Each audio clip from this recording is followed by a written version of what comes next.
Hello friends and enemies, it's me Isabel here with my mid-month wrap up. So we're over halfway through February and I've got my morning coffee. I'm behind. I've been trying to catch up on everyone's videos for the big collab I just did on Tuesday. So instead of filming, which is what I should have done yesterday, I watched videos. It's fine. We're here this morning and we're ready to, if you're new here, welcome. But just so you know, my mid-months, I just talk about the books I read in the order I read them. I do a little book section and a manga section. We don't talk about how many books I've read so far or any of that. That'll come at the end of the month, although poll going up this weekend on preferences for how I want to do this moving forward. Cause like, I don't know, I'm like iffy on if I like doing mid-months or not, and if I would rather just do weekly vlogs and talk more in depth in my vlogs than I do now, because I feel like I'm repeating myself so much. But yeah, I'm just not sure. Feel free to let me know in the comments, and then watch out for the poll to go up on the community tab on Saturday, I think, or Friday. Soon. It'll be up soon. But yeah, let's dive into February, which has been a really interesting month so far, in my opinion. I haven't read a ton yet, but I was kind of like coming off of the big project and having like such a structured TBR. So that's part of it. For me, it's not a lot. Let me caveat that. For other people, I've read like what they read in a month. So like, I get that. I do read a lot. So let's jump right in with the first book I read this month, which is Fake It Till You Bake It by Jamie Wesley. This is so cute. And if you do not have this on your radar and it sounds good to you, you need to pick it up immediately. Like immediately, y'all. So this is about Jada, who is a scorned reality star, we'll call it. And there's some other stuff about her, like her grandma is the owner of a football team. So she's a scorned reality star because she turned down a proposal on TV and kind of goes back home to, I think it's San Diego. To just kind of be. But her family wants her to figure it out and like start working and doing things beyond just being an influencer, because they think she needs to do more before she gets like her trust fund and all this. So she ends up recruited by her grandma to go help Donovan at his bakery, who happens to also be a football player, and him and like two other players open this bakery, and she goes there to help, and it's their like slow build romance, but also ends up turning into a fake dating, because she told the guy when she turned him down on the reality show that she had someone back home, and Donovan is standing in as that someone. Well, it of course turns to more. And I just really enjoyed Jada as a character. She's very much an unlikable heroine to an extent, but as you read the book, you understand why she's the way she is. Like, their meet cute is not cute. Like, she's mean to him about how ugly his cupcake shop is. Like, directly to his face, not realizing it's him. So, like, you know, there's some tension there already. And she helps him by like turning the cupcake shop into a place for events and all these things. And it's just really cute seeing her, one, find her strengths beyond, you know, what she thinks they are. But also it just was really fun watching them fall in love, because Donovan is just goals. He's so sweet. I gave Fake It Till You Bake It like 4.5 stars. It was nearly perfection. I struggled mostly with the third act. I tend to struggle with third act breakups a lot lately. They're just not always my favorite, but it did make a lot of sense in the context of the story. So there's that. You know, like that, it worked because of that. Apologies for any snorting in the background. Millie has decided to join me. Okay, so I read Book Lovers by Emily Henry next, and this was a 4-star read for me. I don't dislike Emily Henry. My caveats around Emily Henry and my feelings about her are the fact that I don't feel like she's a full-on romance author, even though she gets categorized as one, and that I think her books are good. They're fine. For the most part, they're either fine or I like enjoy them, which 4 stars, obviously. I enjoyed it. It was fun. But it wasn't like my all-time favorite read. I don't know how much it'll stick with me beyond the names of shops.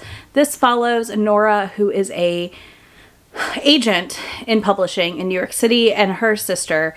She and her sister lost their mom, and they go down to a town outside Asheville, North Carolina, which I do feel like Emily Henry like captured that region really well. If you're new here, you wouldn't know this, and you might not know this. I used to live outside of Charlotte, North Carolina, and we would obviously go to Asheville all the time because it's Asheville. It's wonderful. It's beautiful up there. I love the Smoky Mountains. I love Appalachia. Like, it's gorgeous, right? Like, I loved all of that. So we would go up there often, so I'm familiar with the vibes, if you will, for that area and that region. And I feel like Emily Henry captured it quite well. And I think that she did a good job of taking us like on this journey, but the journey to me in this book was less the romance of Nora and Charlie, who is a editor in publishing and from this small town in North Carolina, and their love story, more about her and her sister Lily, I think was her name, who are trying to like get through being the only ones left. Like Lily has married, has a family, has kids, and the end of the book's reveal, I don't want to give away, like, is part of the reason for this trip. And I don't know. It was weird. I appreciated a book about publishing not set in New York again. Like, The Dead Romantics did this also. But this was just, that was nice. Like, that was a nice change of pace. It wasn't overly New York centric. It was sweet. Like, I wanted them to be together. Like, I spent the book wanting Charlie and Nora to be together, but I also spent moments of the book frustrated by her sibling relationship and how they were struggling to heal that relationship and her to not be so much of a parent to her little sister. Next, I read A Soul to Keep by Opal Rain, and this book, I'm obsessed. I've got to get a physical of it ASAP. Like, truly do have to get it physically. 6 stars, which means it's an all-time favorite for me. I buddy read this with Shay over at Shay Geeks Out over the course of like a little over a week. We read about 50 pages a day usually when we do this, and then we like bust through the last 15% of every book in a day. But this was everything for me as a monster lover and a monster romance reader. This gave me like cinnamon roll monster hero feelings without it being... So for me, A Soul to Keep was the perfect mesh of like what I want out of monster romances. I cannot wait to continue this series. Shay and I will be buddy reading the rest of them. And this also, if you are an anime or manga fan, has ancient Magus Bride feelings and inspiration. Also some Demon Slayer inspiration, which is really interesting too. This follows Rhea, who is sacrificed to the monsters so that her town can have a 10-year protection bubble placed over it so the demons can't get in. Rhea lost her family to the demons. The town has shunned her. And our hero, Orpheus, is the Dustwalker that shows up. They're like a really interesting skeletal but furry. Like, it's a very interesting mix of a monster. They're ginormous. And he shows up and takes her as a sacrifice.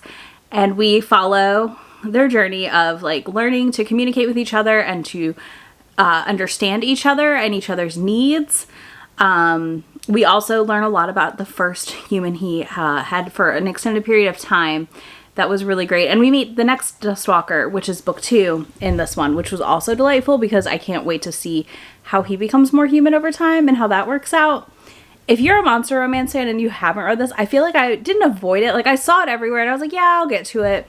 And then somebody, I don't know who, somebody in a live show on a members sprint maybe? I don't know where. It was a live. Was telling us that it had Ancient Magus Bride inspiration. And I was like, excuse me? I've only watched like half the anime and I'm obsessed. So I stopped because I was literally like falling into a really big rabbit hole. So I don't know. That might be on my list soon.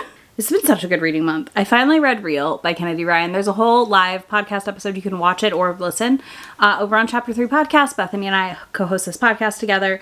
And Real, Canon's like my new favorite book boy from. I also really like Neva, though, also. Like, I like everyone in this book. Real is a gut punch of a book, as every Kennedy Ryan is. And I really loved this so much. I, honest to God, just like cannot believe... it was so good. It was so good. This I knew would be good. Like, all of my friends who have chronic illnesses loved this book and have talked about how powerful the rep was for them. And this follows her getting a diagnosis for lupus and getting cast in a really big biopic. And it's her journey with this diagnosis and doing the film, and her and Canon having this draw to each other, but he doesn't want to upset the balance that they have. The balance they have as a director and an actor, and also that power dynamic. And he's like very conscious of the power dynamic, as she is too. And they just like slowly work together, closer and closer. And it's so romantic. It's so beautiful. I cried multiple times reading this, and I don't cry during most books, but I cried multiple times during this book. So that was absolutely wild. I do want to give a quick content note for Death of a Parent off page.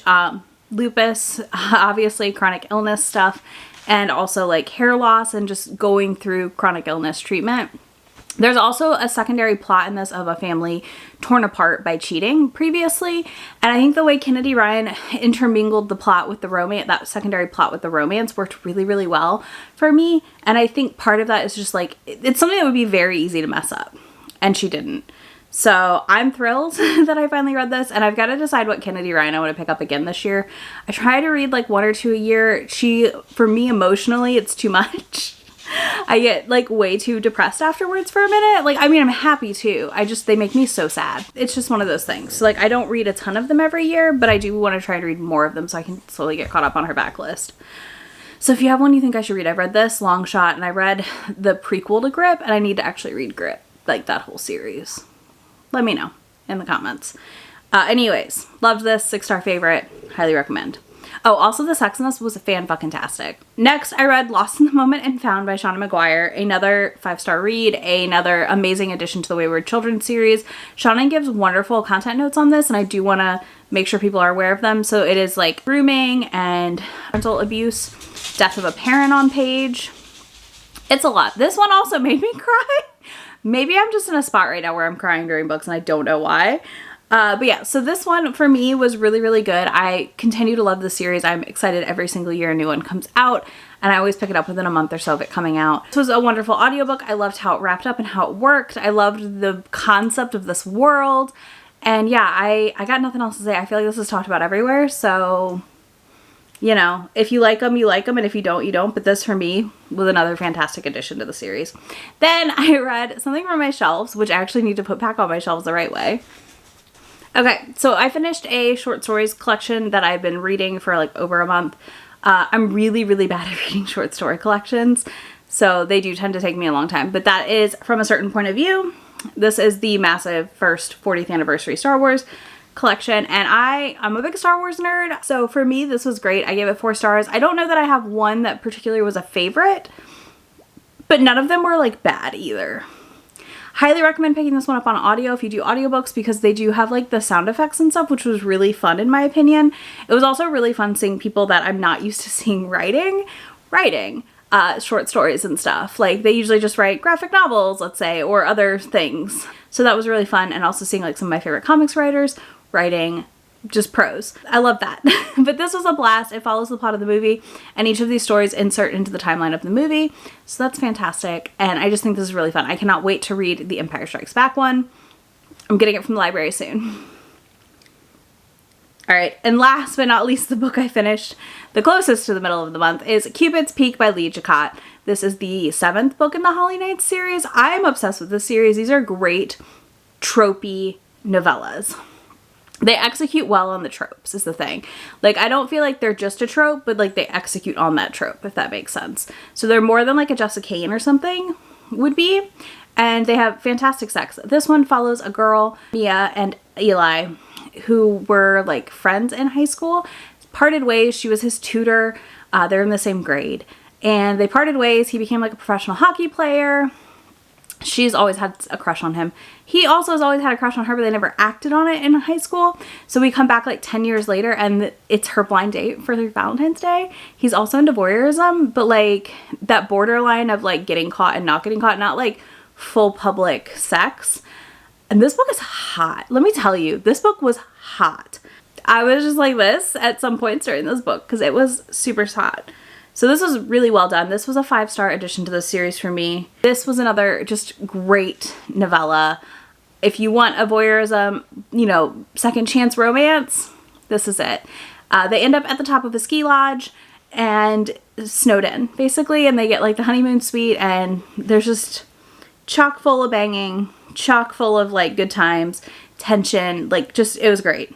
Absolutely loved it.